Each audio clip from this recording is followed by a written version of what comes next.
CBS 47's Jason Toktagian was in Mariposa earlier today. He joins us now live in studio to share the story of one resident who was directly impacted by the fire. Jason. That's right. Ava Adams has lived in Mariposa for 13 years, and she's lived through her share of wildfires. But she tells me that she's never experienced a wildfire up close in person until now.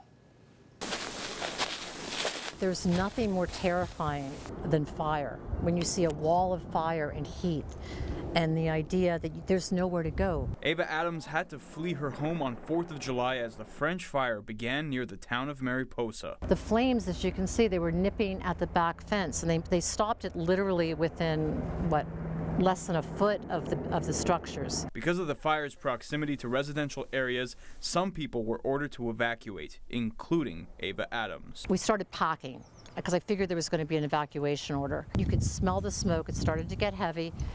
And then you could start to see the flames on this hillside. People were worried the whole town was going to go because it looked like it might. Adams evacuated her home and spent the night at her son's house. My fear was after seeing what happened in Paradise, where the town actually burnt, I could see how that could happen. Since then, Adams was left to wonder about the fate of her home. I spent most of the night on the computer because my son does have electricity and power. We don't here. But watching the fire, checking in with people. Right. I mean, everybody was communicating, everybody helps each other. Fire crews were able to contain the fire near Ava's home. Things are still smoldering.